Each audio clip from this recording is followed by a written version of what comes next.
Comece o dia bem informado com a equipe de jornalismo da Verde Vale FM. No ar, Jornal Verde Vale. 6h32. Olá, muito bom dia para você. Hoje, quinta-feira, 8 de agosto do ano de 2024. Estamos começando pela Verde Vale FM, uma emissora do Sistema Verde Vale de Comunicação.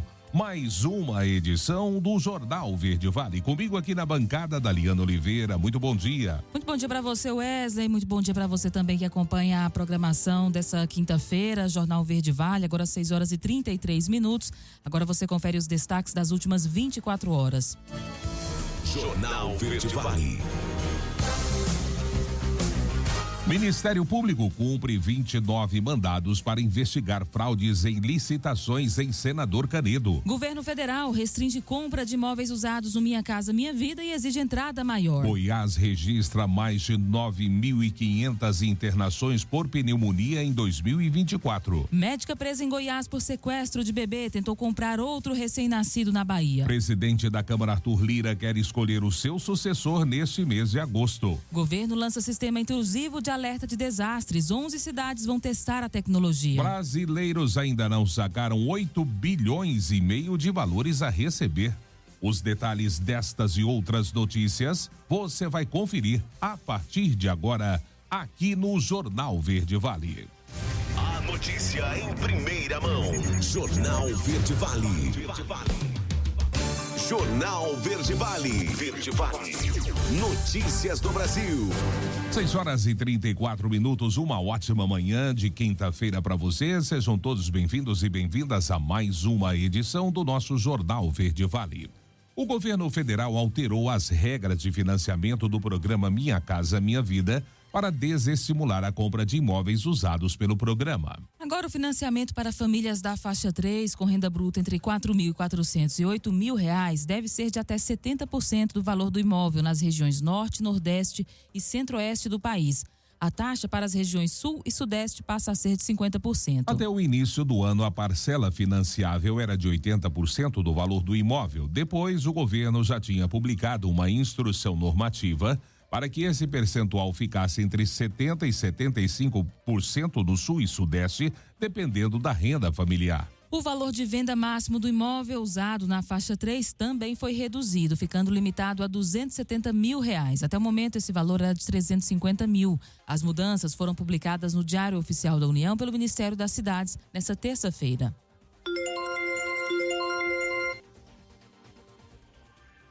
6h35. Dia dos Pais, mais de 110 milhões de pessoas devem ir às compras. A matéria você confere com Priscila Mendes.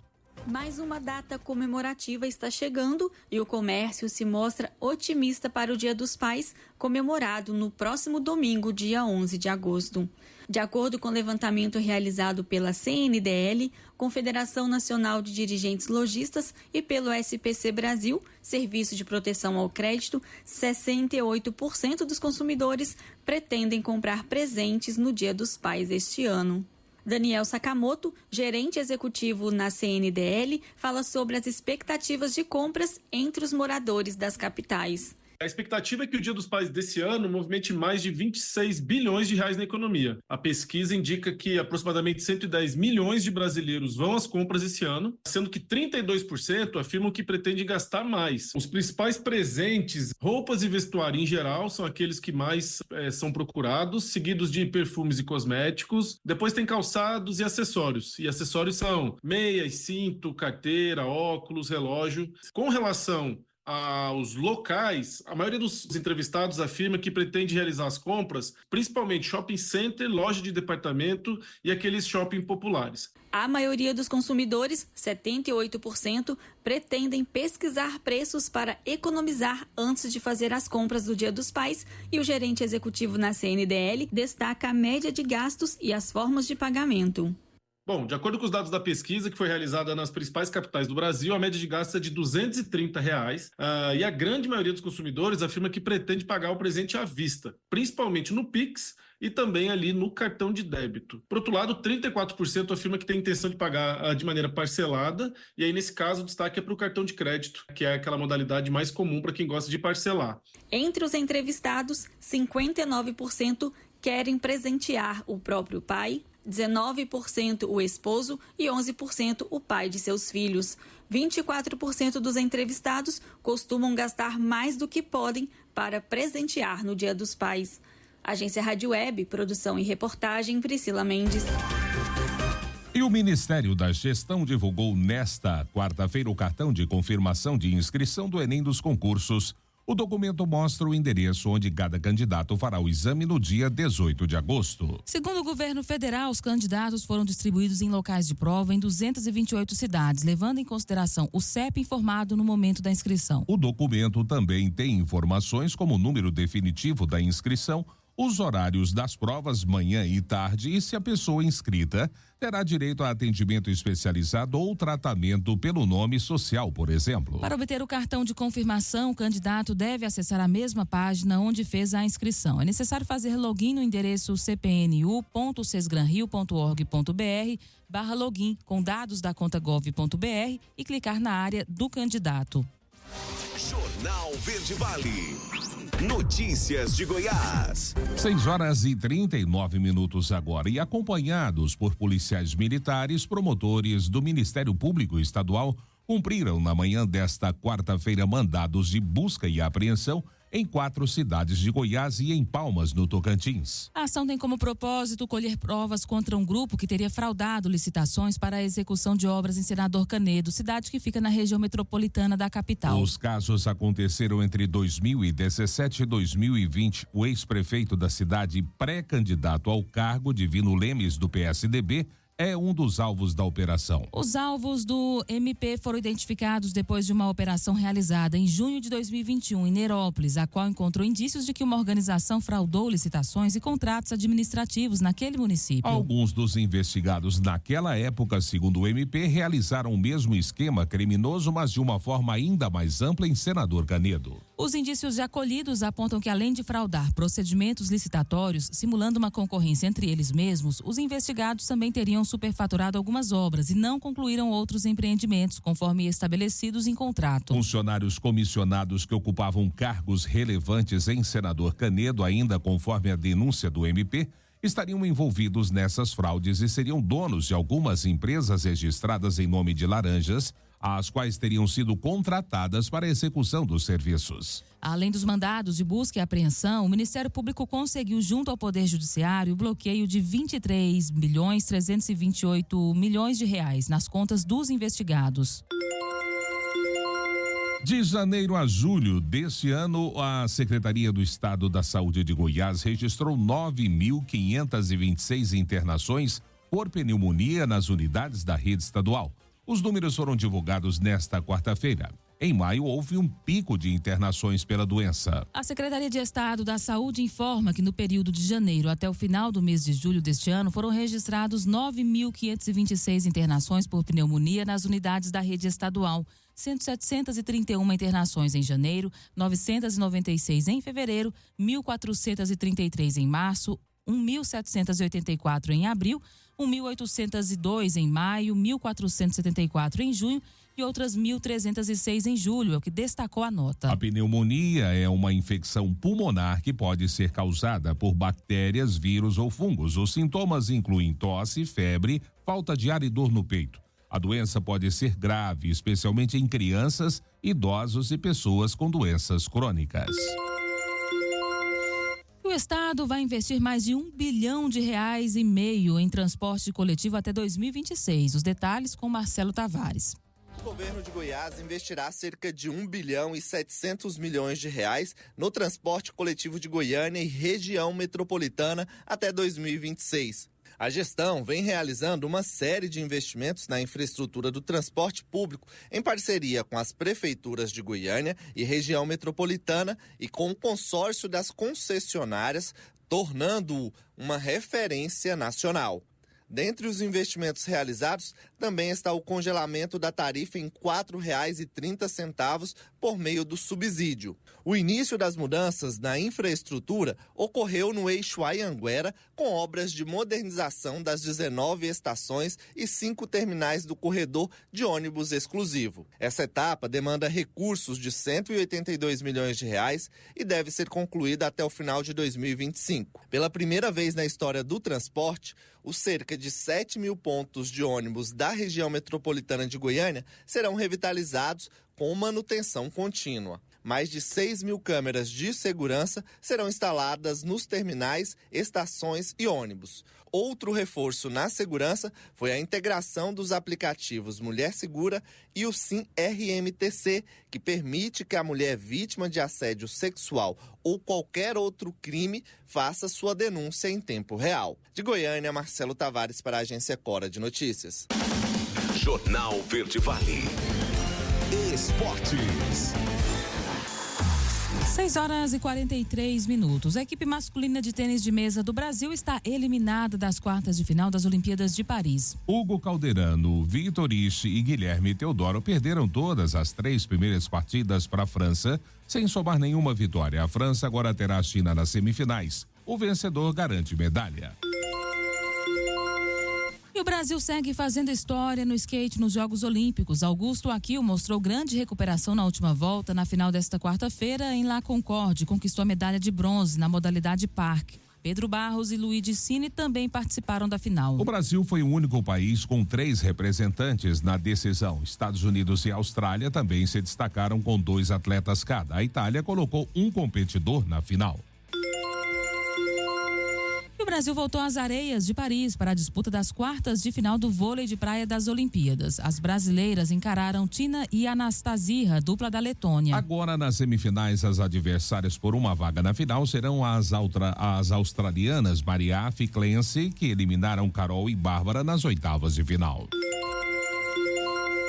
E participando da bateria de número 1 e largando na raia de número 9, Pio ficou na terceira posição com um tempo de 47,95. Um dos principais adversários do brasileiro, o norueguês Karsten Uihu, liderou a prova com 47,67. Medalhistas de bronze nas Olimpíadas de Tóquio, Pio é um dos grandes favoritos à conquista de mais uma medalha olímpica no atletismo. A disputa da final dos 400 metros com barreiras está previsto para essa sexta-feira, às 16h45, horário de Brasília.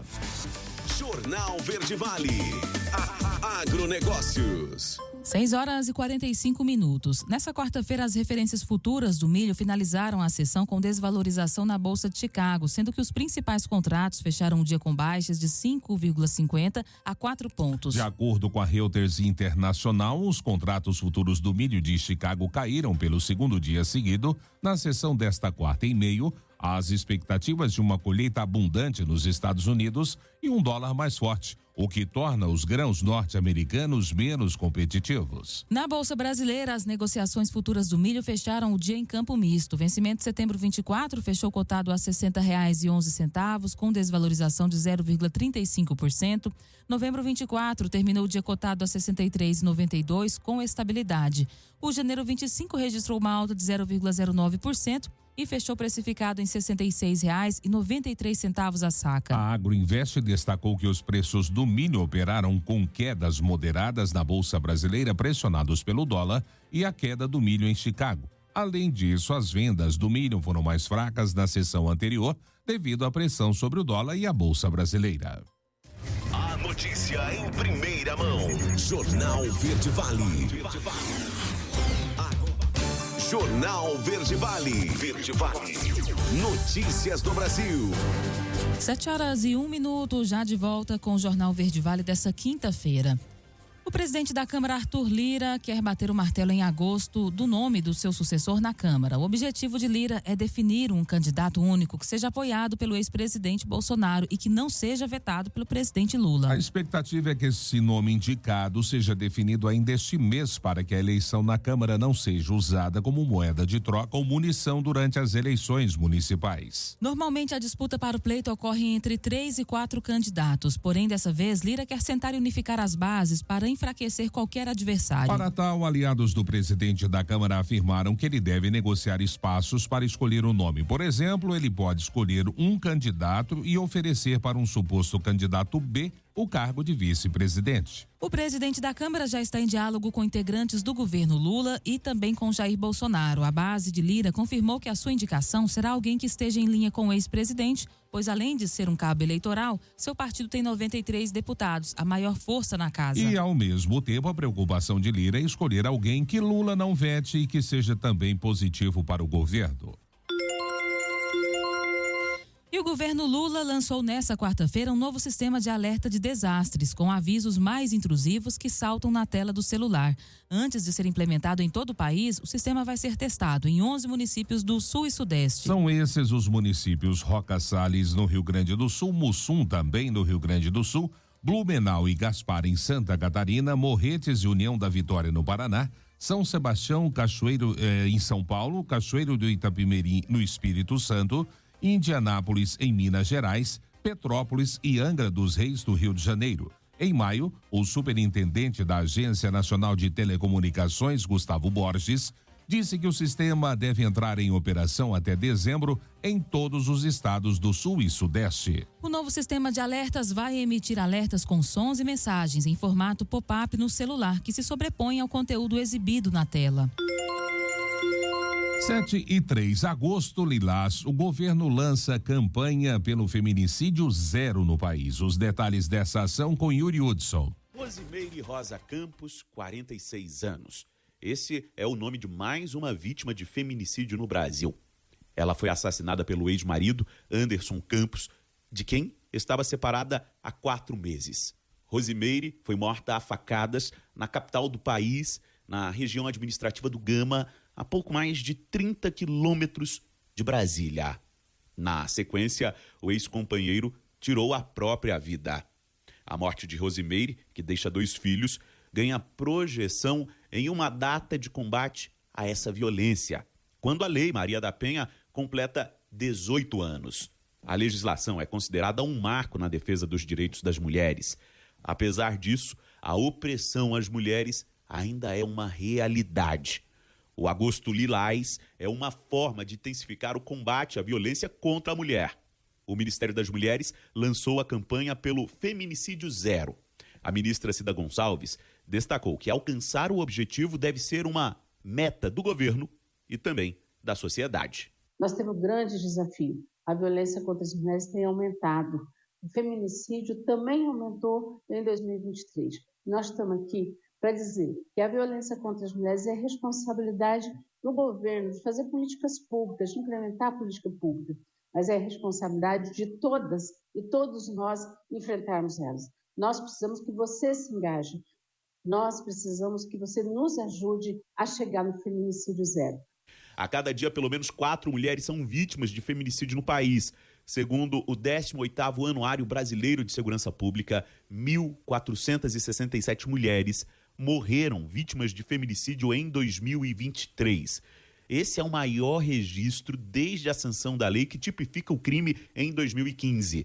A campanha lançada pelo governo quer uma mobilização nacional permanente, envolvendo diversos setores no compromisso de pôr fim à violência contra as mulheres, em especial ao feminicídio.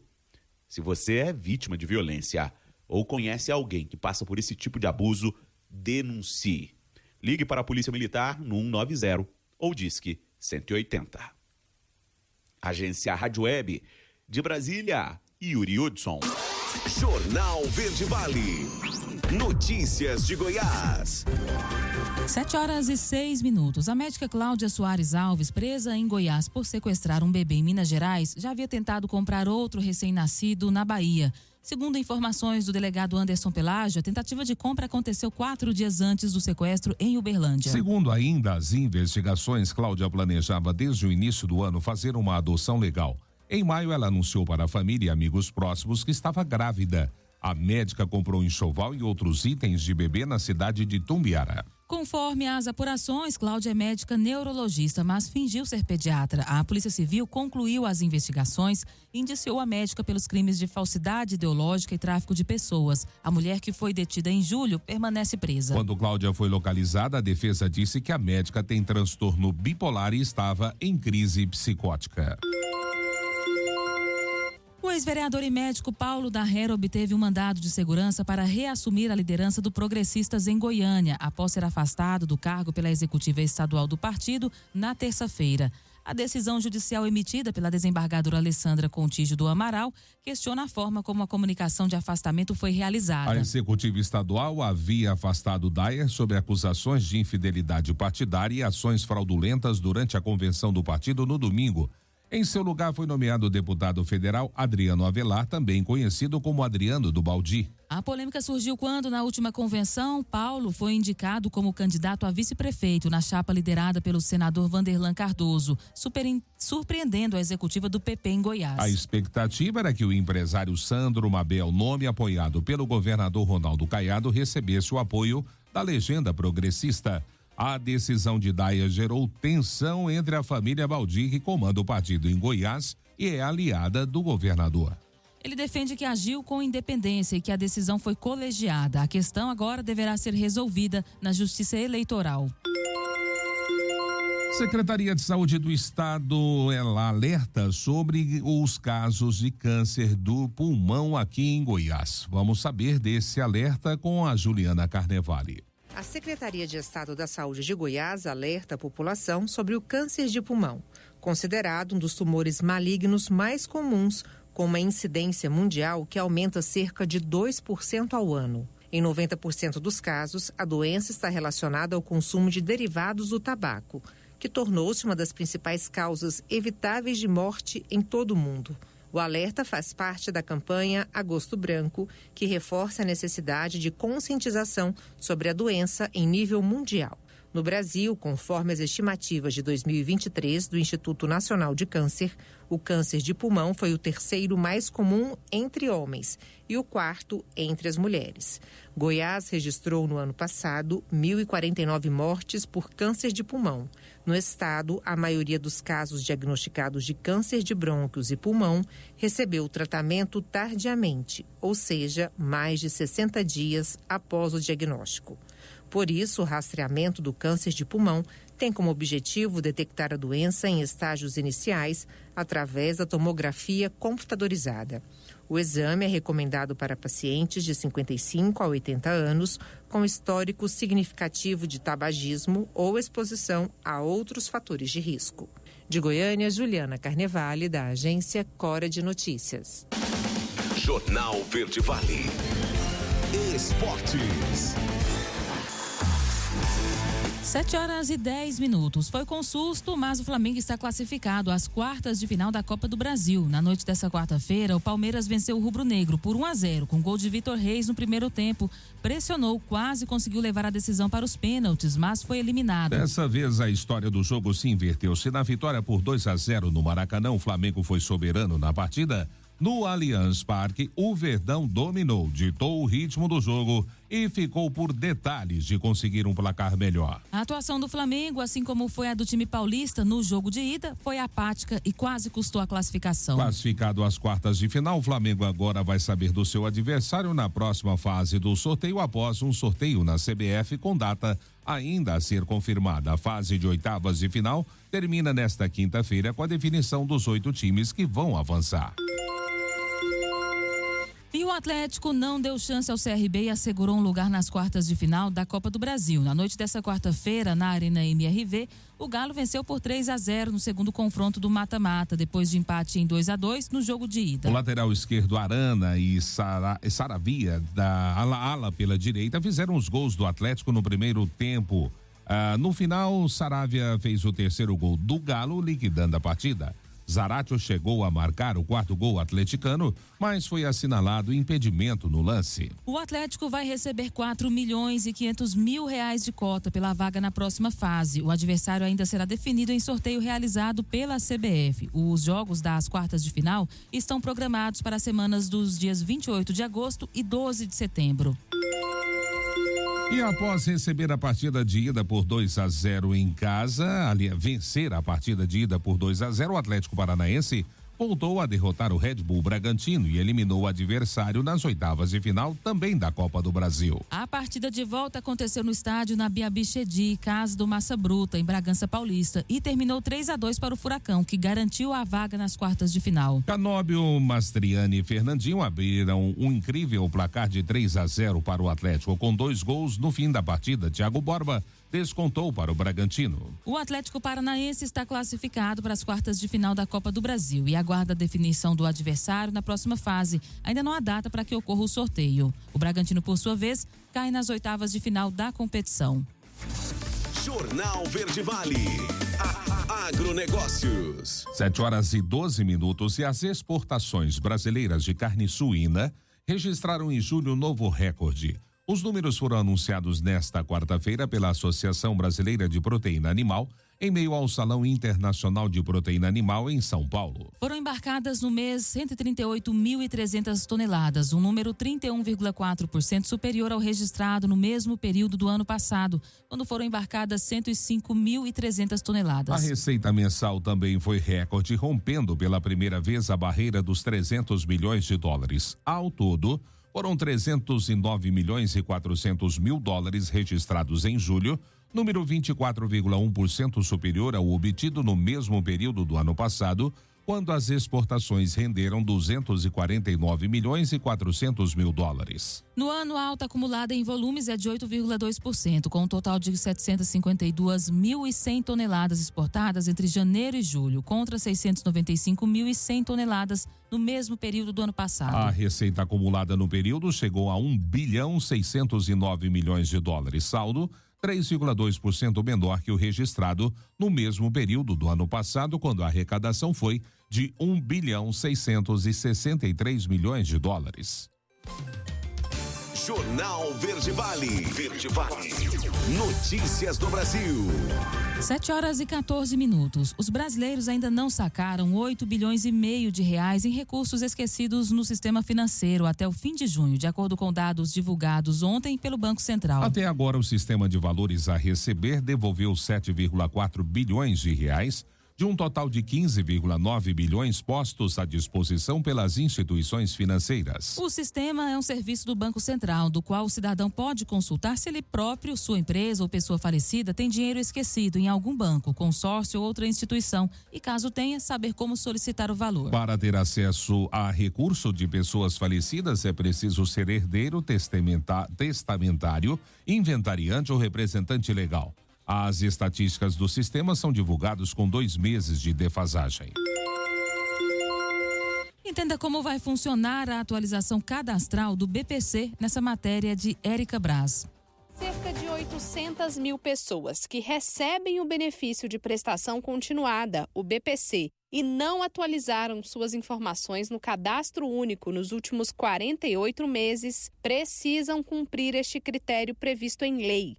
Outros 500 mil beneficiados pelo BPC sequer estão registrados no Cade Único e também precisam se adequar.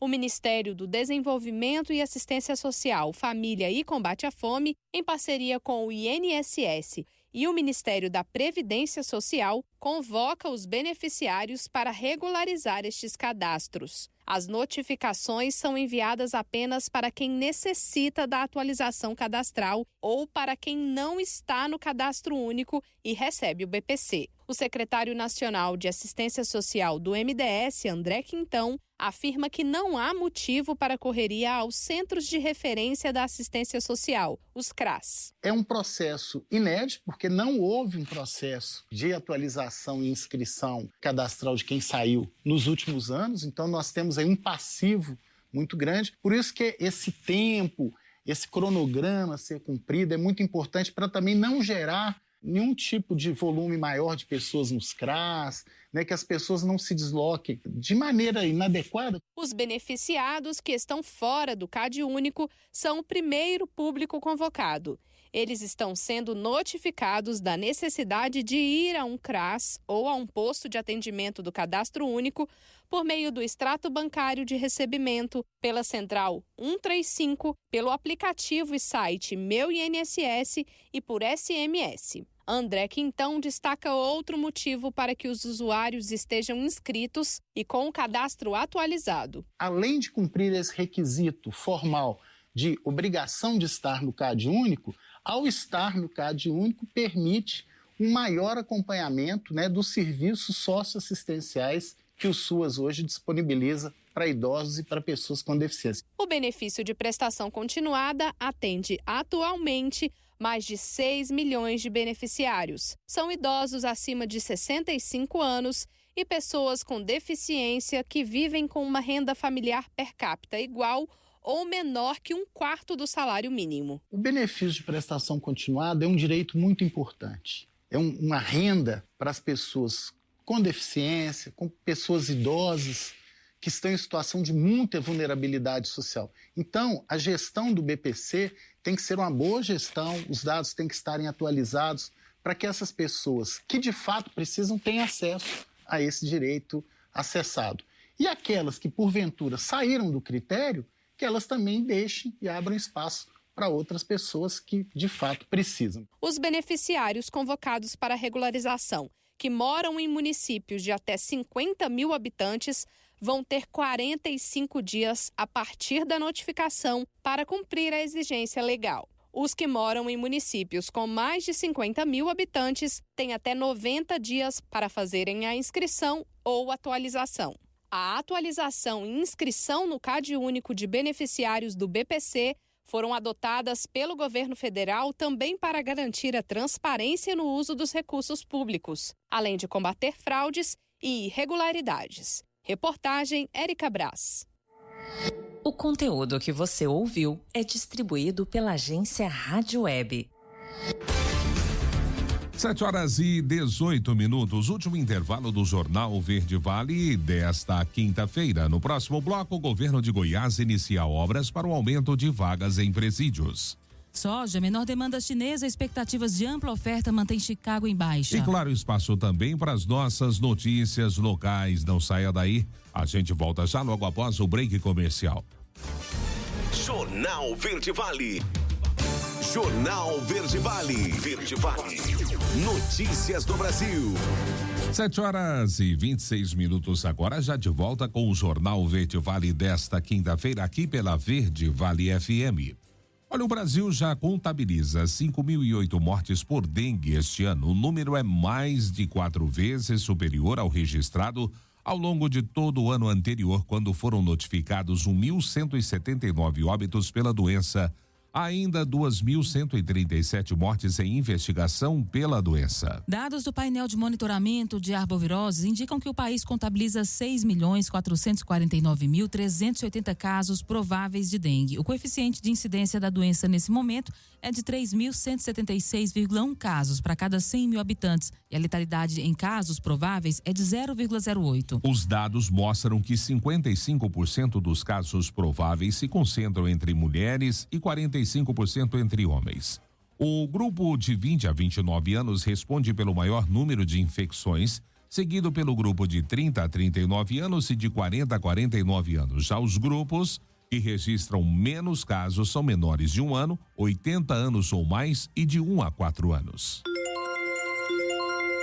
E chefe da PGR, Paulo Gonet, apresentou ao STF nesta quarta-feira uma ação contra as chamadas emendas PIX. Gonet pede que a corte declare a inconstitucionalidade do instrumento usado por parlamentares para enviar verbas a municípios de forma duvidosa. Para Gonet, o sistema gera perda de transparência, de publicidade e de rastreabilidade dos recursos, além de ir contra vários princípios constitucionais, tais como o Pacto Federativo. Segundo o procurador-geral, as emendas PIX omitem dados e informações indispensáveis para o controle da execução dos recursos transferidos. E o número de carros elétricos no Brasil cresce 146% em 2024. A matéria é de Sacha Burdetti. O O mercado de carros elétricos no Brasil está em expansão ano após ano, impulsionado pela busca por uma mobilidade mais sustentável e econômica. Esses veículos utilizam eletricidade em vez de combustíveis fósseis, contribuindo para a redução de emissões poluentes. Segundo a Associação Brasileira do Veículo Elétrico, no primeiro semestre de 2024, quase 80 mil veículos leves eletrificados foram vendidos no Brasil, com um aumento de 146% em relação ao mesmo período de 2023.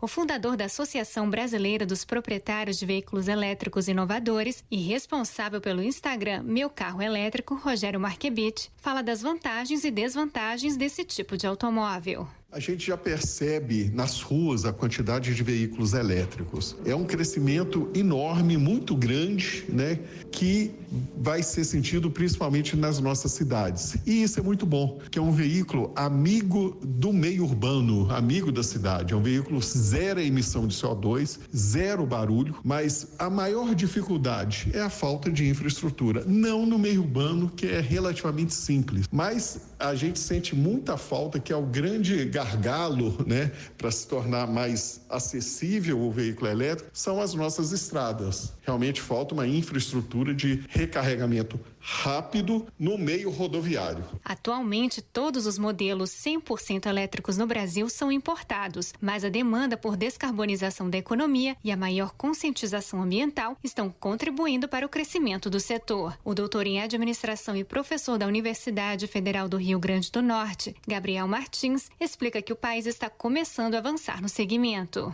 As montadoras daqui que estão no Brasil, a gente não tem montadora brasileira, digamos assim, mas as montadoras que vêm de fora e já estão aqui, elas ainda estão se preparando para começar a montar veículos elétricos aqui. Eles não querem entrar de cara, vão levar algum tempo para poder verificar se realmente no Brasil é melhor a gente já partir para o carro elétrico puro, aquele que tem um plugin que você chega igual um celular e liga na tomada, ou se a gente vai usar ainda essas fontes de energia que nós temos aqui no Brasil, que não é em todo lugar do mundo que tem. O doutor em administração Gabriel Martins revela que já existem incentivos para quem quer comprar. Por exemplo, o IPVA de veículos elétricos em alguns estados brasileiros já não se paga. Com o avanço da tecnologia, os incentivos e o aumento da conscientização ambiental, a previsão é que a indústria automobilística brasileira invista cerca de 14 bilhões em infraestrutura para carros elétricos até 2035. Agência Rádio Web, produção e reportagem, Sacha Bordet.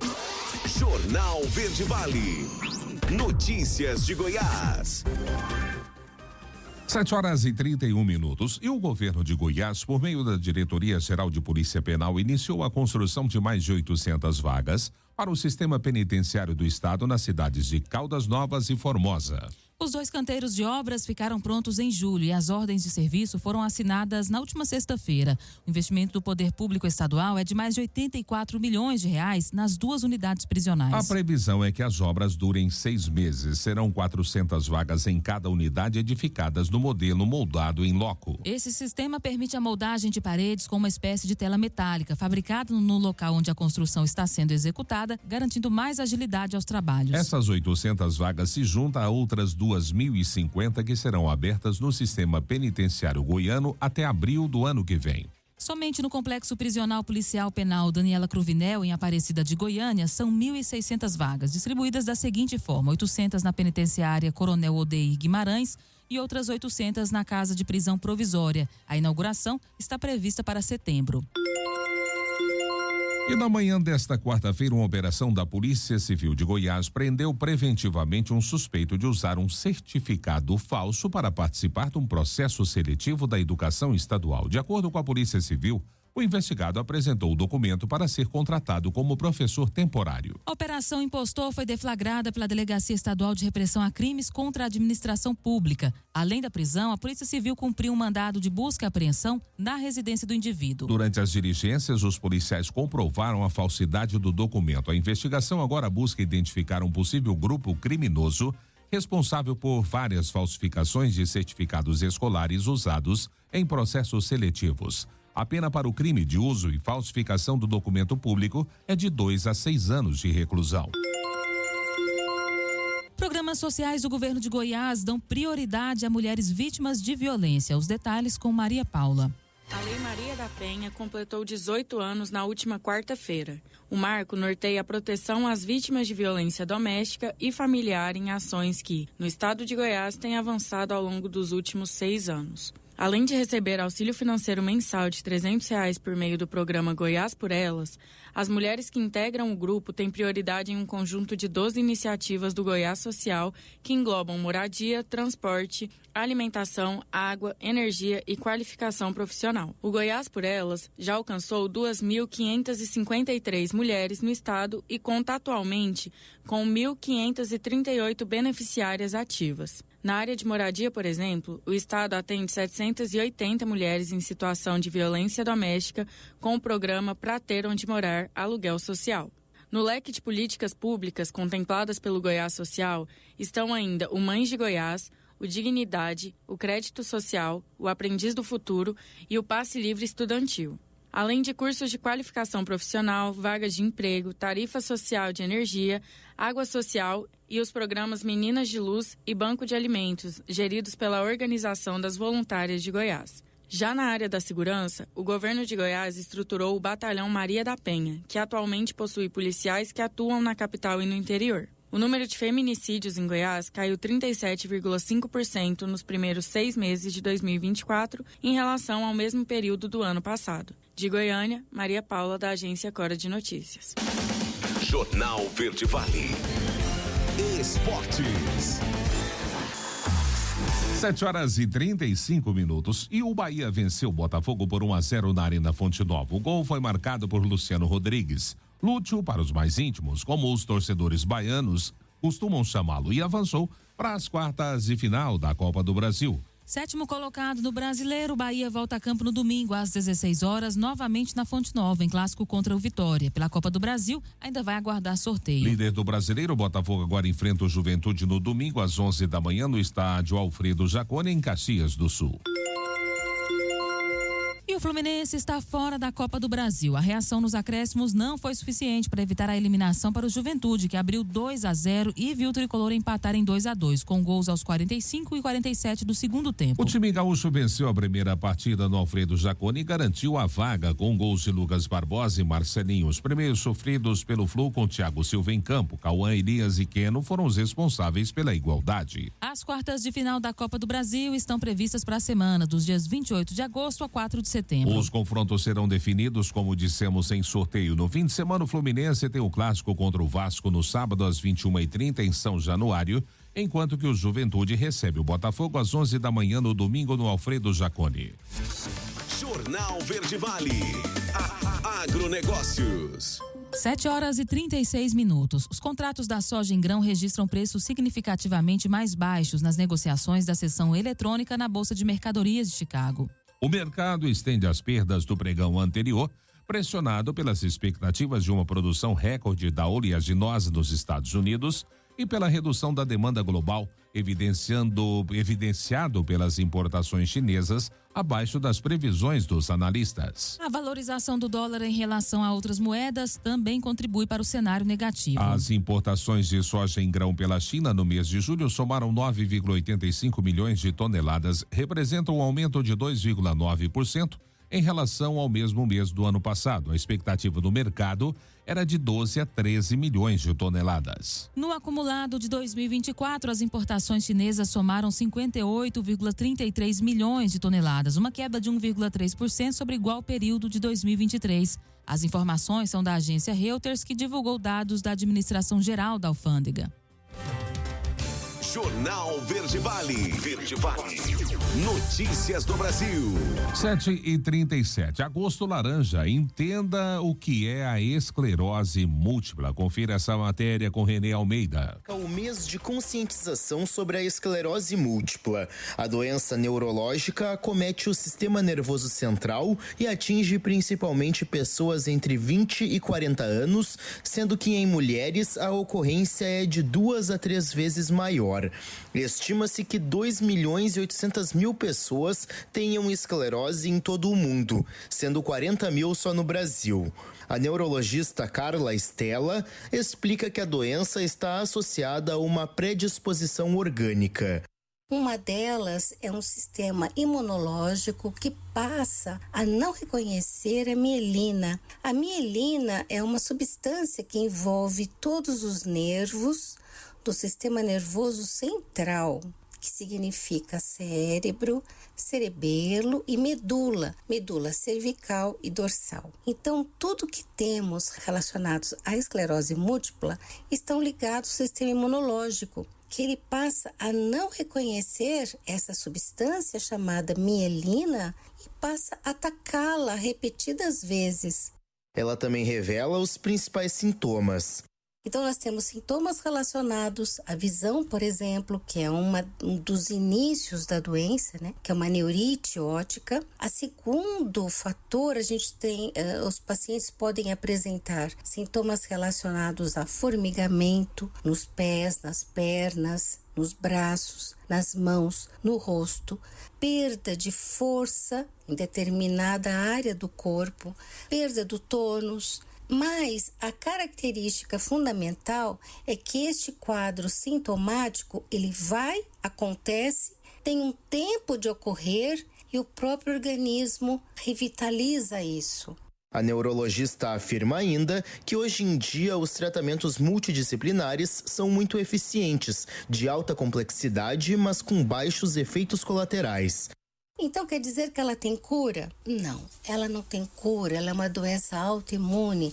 Nós dizemos que ela tem controle, e um controle excelente. Então, quanto mais rápido fazemos o diagnóstico, quanto mais precoce é esse diagnóstico, quanto mais imediato iniciamos esse tratamento, melhores com certeza serão os resultados para o paciente. Por isso, é importante procurar o médico ao apresentar os sintomas. Seja qual for o especialista, estará capacitado para encaminhar o paciente ao neurologista, que é quem faz o diagnóstico e coordena o tratamento da esclerose múltipla. Para saber mais sobre a doença, acesse as redes sociais e o site da Associação Acesa, acesacapuava.com.br. Agência Rádio Web, produção e reportagem, Renê Almeida.